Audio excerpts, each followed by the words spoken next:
Good afternoon, ladies and gentlemen. On this occasion of celebration of the life and times of our brother, friend, husband, and professional colleague, AMANYANABO Ezekiel Opubo, we count it a great privilege that this evening of tribute has been put together. It's most thoughtful, and I must commend the organizers. Before saying a few things on the theme, let me apologize for my inability to be there physically. I'd made all the arrangements to be in Port Harcourt, but at the last minute, postponement of my flight was such that even if I left at 3 o'clock to start heading for Port Harcourt, I will not meet up the event. So I thought I should record my participation and send it to you for you to be able to appreciate what I'd like to say. Let me from the outset say that Opubo Daminabo, old soldier, as some of us called him, was the most prolific of all of Professor IGALI's academic heirs. In 1977, we gained admission as pioneer students of the University of Port Harcourt to study history under the feet of IGALI and some of his contemporaries. But Alagwa was our academic father and mentor, and we sat at his feet, many of us. But of all of us, there was one that was extremely prolific, sometimes dramatic, and highly intellectual, and that was our friend Opubo Daminabo. But he later came to confirm it by the effusive manner in which he was able to write and keep writing, and the knowledge that he exuded, not only in history but in almost every discipline. By the time at the height of his active professional life, he had a footprint on print media, electronic media, in academia, and in publishing with his Hanging Gardens publishing company. He was able to publish about 15 books and about a little bit more than that, about 20 unpublished works, many of which he wanted out. And I believe that with this series of lectures, which I will appeal, we make it every year in his honor, and many of us will contribute to it, we should be able to publish all his works. And like people like great Shakespeare, his appreciation, I believe, be greater after his departure. Well, we say to the wife and to the children that take heart. Opubo has lived his life, and he has left this earth a greater man. Now, let me come to the theme of our conversation today, and that is for us to look at how we can resolve the national question and see what role critical dialogue and scholarship can play in national dialogue. Well, I'd like to say that national dialogue is not something new or peculiar to Nigeria. All nations, one way or the other, are involved in some type of national dialogue. It is either national dialogue. Indeed, national dialogue is a continuous process in nation building in any country. And simply, national dialogue means the opportunity to keep talking. Like Julius Nyerere would say, typically in the African setting, we did not have a case where you vote. People talk and talk until they arrive at a consensus. And that's what they used to do in our villages. If you look back, there was no case where they say, okay, those who want this thing, go this side, those who don't want, go that side, like they do in National Assembly. The ayes have it, the nays have lost enough. It was a process of continuous dialogue, continuous communication, continuous putting brain together, synergy of ideas, and until they coalesce at an idea that is acceptable to everybody. And that is the whole idea of national dialogue. The idea that we are trying to build a nation.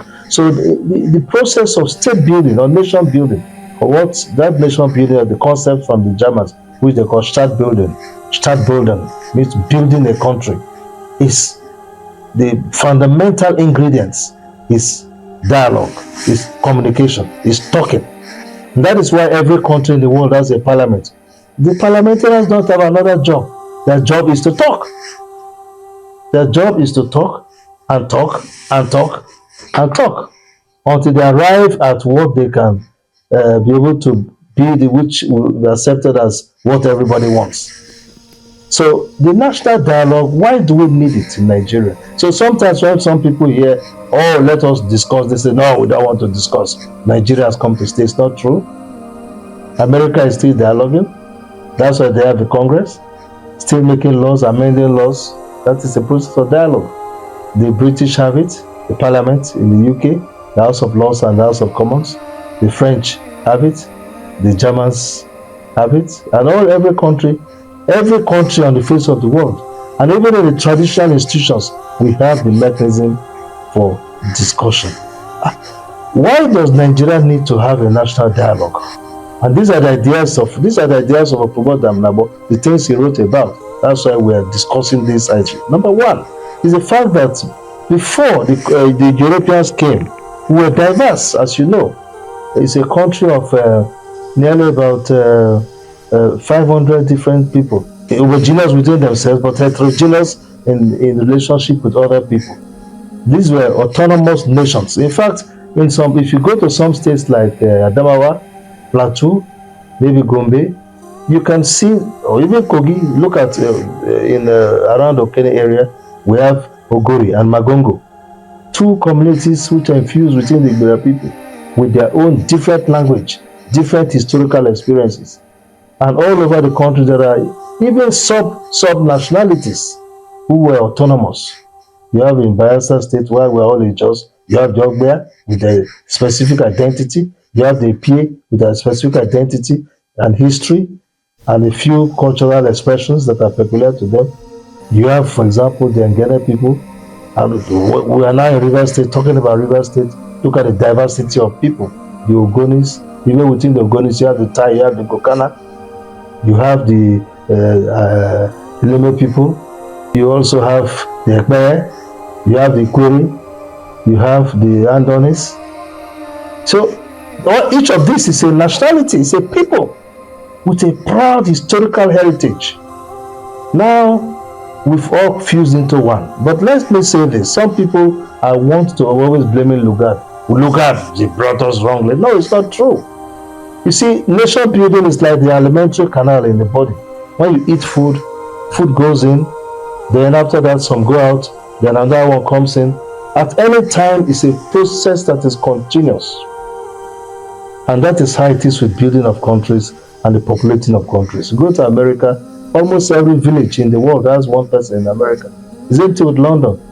If you go to your village, you see that, oh, there's so person. It may not be your family, somebody is there. So these are countries, mega countries with mega nationalities. And each of them, they have their own cultural identity. Say, come out in your national dress, you see the cacophony of nationalities. So let us say, for example, in Nigeria, we reduce it. Sometimes we say we're about 200 million people today, and made up of people from about 500 languages and cultures, so on. Sometimes they say 300, but when you micro take it, it goes to about 500 or 453, whatever. But what is important is that it's complex. And on the African continent, we have about 5,000 different nationalities. So the point is that in Nigeria, these are independent people. Sometimes some conquer others and be under them, but even the conquest, they have their identities. What Lugard did, yes, Richard Akinjide feels that it was a travesty of history. Maitama Sule feels that it was the act of God. That is God's dealing. Some of us who want to looking at historical determinism, we believe that it is a normal historical process, either by conquest or by dialogue like they had in Europe, the Treaty of Westphalia, after 30 years war, and all the series of wars from the Middle Ages. Europeans started to talk in the Treaty of Westphalia and agreed no more wars. Let's now have nations. The nation-state system started in 1648. Whether it is that conscious process or it is a process like where Alexander the Great was conquering others or Napoleon was conquering others, what is important is that countries have nationalities come together in one way or the other. So Lugard did what was just convenient to him.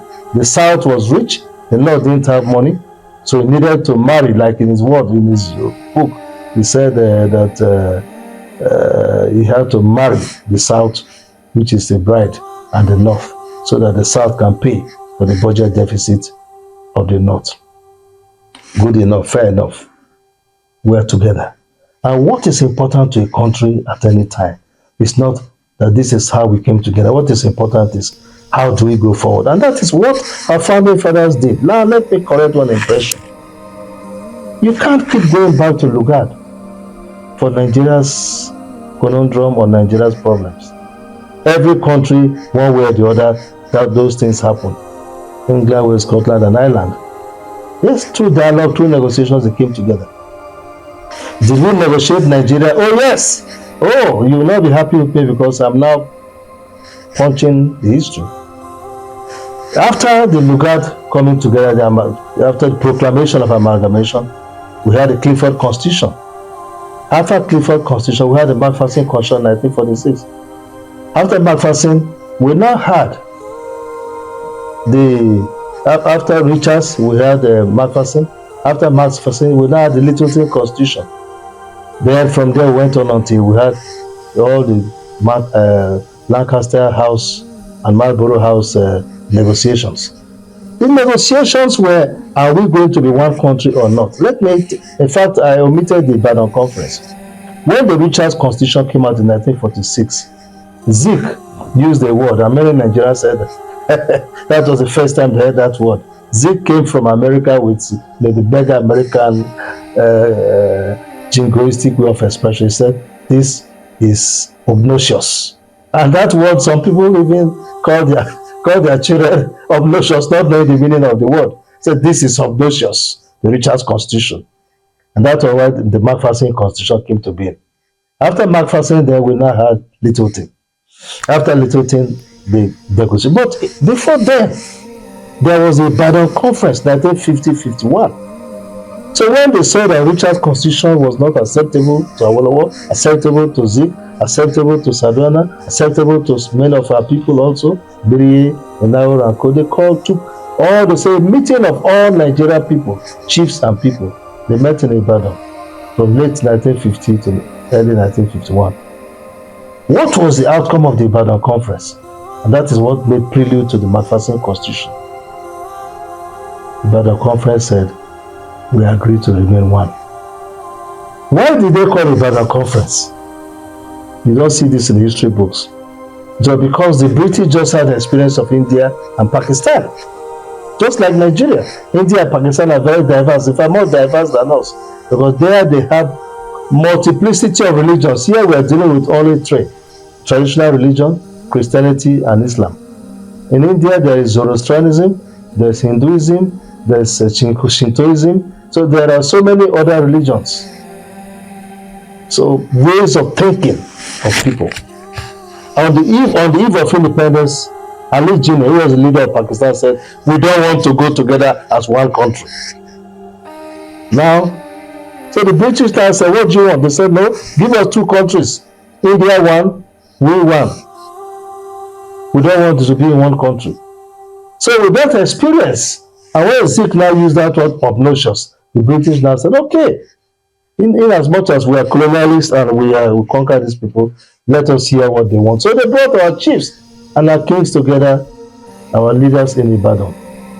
Outcome of Ibadan was that we want to be one country, but under certain terms. So in that case, what happened in Westphalia, 1648, negotiating for one country, we had the opportunity. Because at that point, Zeke could have said, well, the Igbos don't want to stay together. Sardauna could have said, I'm going with enough. We don't want to be in one country with us. But our father said they want to be in one country. And at the same time, each time that Zeke would tell Sardauna that, look, Otafa Balawa, that we are one. They will correct me, we are not one. We are different people trying to be one. This point I made is very important for this conversation. Nigeria is a country of diverse people trying to be one. That's why if they say, come out today, we'll go and wear our dome and come out with a very long hat. And the other person will wear a turban on his head. That is our expression. people. So the national question of moving from this atomistic, what Professor Emmanuel Ayandele will call atomistic collection of nationalities into one, into a milieu that will be one, has to be a continuous fine-tuning process. That foundation is critical, that foundation is important, and I'll rush through the other. So how do we now, what do we do? Well, there are a lot of efforts, like we want to negotiate how the politics should be. So our fathers, from Ibadan 1950 up to the independent constitution of 1960, they negotiated Nigeria and agreed that we should be a federal state, just like a loose federation, where the center is not that pressing on anybody. They brought out their best brains. At our own time, all the best brains, GKJ, Makri, and all of Doma, and all of them, the Babri, they all negotiated. Those lawyers, Doma and Koyaripo, all of them put their brains down. And they came up and said we should have a federation. Also, we should have fiscal, we should have resource control. The region that produces the resources should bring 50% to the center and keep 50%. That 50% of the center, that region will share from 30%, which will go into the distributing pool, and 20% will remain for the federal government. So you keep 50% and share from 50% and only 20%. So groundnut, everybody region started to work hard to produce groundnut, produce palm oil, palm estates, opara and co, zip, palm estates all over. Groundnut pyramids. Do you see any pyramid in Nigeria again? What is called pyramid? That cannot exist because that incentive to work was no longer there. And then Aboruwo build cocoa house, give free education, free. Everybody who entered Western region, free. That gave Yorubas the advantage in terms of scholarship and control of bureaucracy and enterprise and commerce. So this is what happened, and our fathers agreed to go into independence. 1966, everything changed. The military coup took place, and Decree 34 said, we abolish regionalism, we abolish the constitution. Bible says, don't remove the foundations that your fathers have laid. They abolished everything. About 18 members of Supreme Military Council abolished what thousands and hundreds of the best brains have come to agree as the condition precedents were coming together in Nigeria. That is why people are now, since after that time, all what has happened, 1979, the 78 Consult Drafting Committee, Roger Williams Committee, Udodoma Consult Assembly, then we now come to the 1999 experiments and all the other programs, including 2014 National Conference and so on. Experiments trying to tinker. That's why some groups are advocating for a restructuring. Let us go back to what our fathers agreed. Regions were controlling the police. There was a Nigerian police force and the regional police arrangements which are working for them. Regions created their local governments. Now today, Kano has 44 local governments. Bayelsa has 8 local governments. When they share money, Bayelsa gets 8, Kano gets 44. How fair is that? Lagos State has remained with 23 local government. Rivers State has remained 23 local government. Kano now has 44. Jigawa, which are part of Kano, has 28. Katsina has 34. So on and so forth. These are the injustices that people need to be corrected. And when you have a devolution, as it was originally envisaged by the founding fathers, then the pressure on the center will become less. And there will be no cry about dominance of one group over others will not be longer exist. But if you take it even further, a country such as Switzerland does not have, they have a system. There are about 4 or 5 groups, ethnic groups in Switzerland or nationalities. They will take power. 6 months you hand over to the president, 6 months. But then there's a council where all these people belong and take major decisions. So the incentive that say I'm holding power to myself that came from is no more there. So we have to come up with what is best for us, what works for us. Look at the state of insecurity. Is it not time that we have police that will be local? Or is it fair that resources of one part is taken to other parts and developed? Can there be justice if there's no equity and fairness? Inclusivity of government. A president came to Nigeria and started appointing everybody from his place. The constitution says you should appoint from all parts. Say bullshit. And the successors do the same thing. Is that fairness? Is that equity? So these are the main things of the national cohesion. Can a child, for example, feel that love of a country when your country treats you differently? You go for an interview, and if you are not from a particular ethnic group, nobody has any time for you. So all what the various constitutional efforts have done up to the 1994, up to 2014 President Jonathan's very successful constitutional conference. In fact, if we love our country, let us just take Jonathan's constitutional conference, because the constitutional conference brought in 492 of the best brains of this country from different sectors, and they debated until they agreed on some things. Some things they didn't agree. Some things they couldn't even discuss them because they were too explosive. Then let us look at what was agreed and take. And they even drafted draft memos, draft bills to the National Assembly. So dialogue is critical and is important because it creates a platform for diverse stakeholders to engage in meaningful discussion, to foster greater understanding and cooperation. When you don't talk, you don't understand somebody. Now, to what extent can scholarship contribute to this? Scholarship plays a pivotal role because scholarship helps to inform and make room for rigorous research and analysis. So our scholars can provide the right historical context. Many people don't even understand these things I'm saying. The history is not there. We don't know the context. We just know that I fall to this local government. Let me tell you how Supreme Military Council took decisions under the military rule in creating local governments, which are in the 1999 Constitution. There's a very prominent member of the council. He was not at the sitting, and the council agreed to create 773 local government.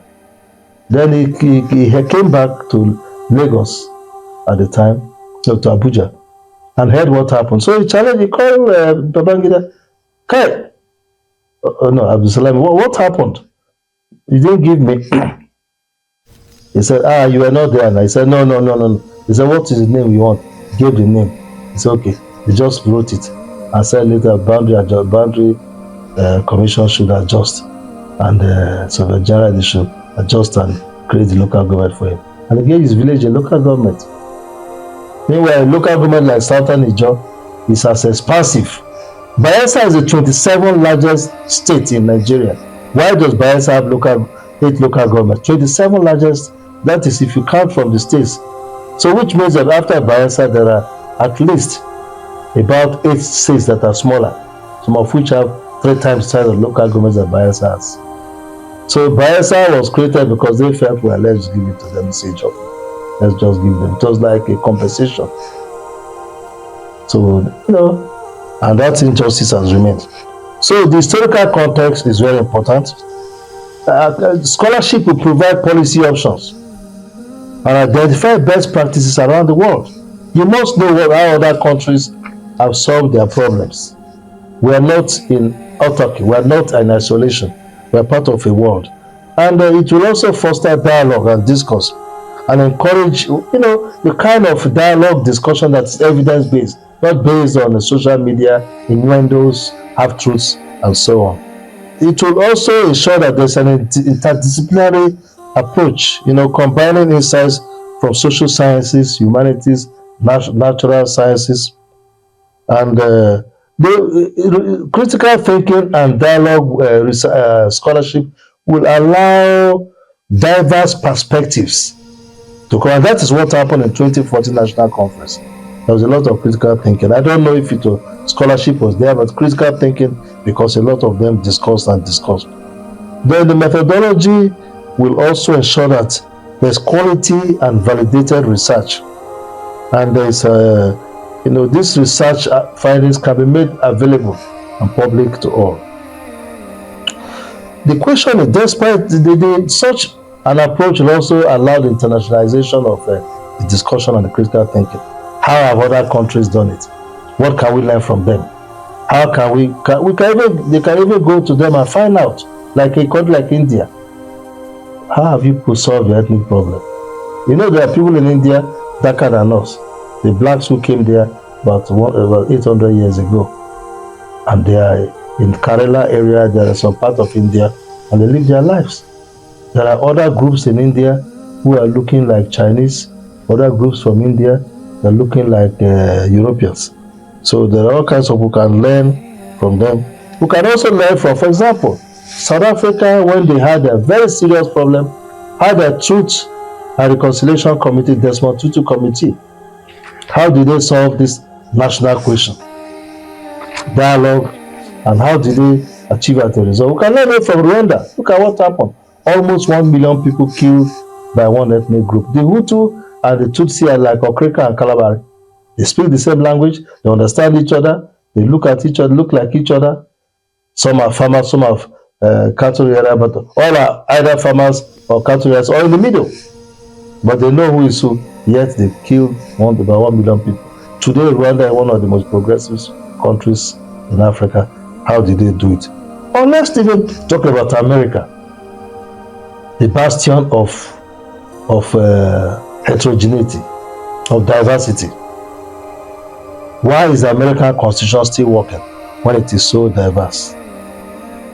Well, so how do we go forward? I think that there's something I had suggested to President Buhari, and I've written to President Tinibu too, that there should be a National Council on Dialogue and Peace. It's not National Assembly. Yes, we are advocating that there should be, some people want sovereign national conference or a conference for ethnic nationalities. Well, it will still come back to Jonathan's kind of arrangements. But I think that there should permanently in Nigeria be a National Council on Dialogue and Reconciliation. So there are people who are kept there. They may meet maybe once every quarter to discuss issues that have come up in the polity, or maybe twice a year, made up of diverse background, like the 2014 National Conference, to fine-tune. Then they can send their findings to National Assembly, maybe for legislative backing.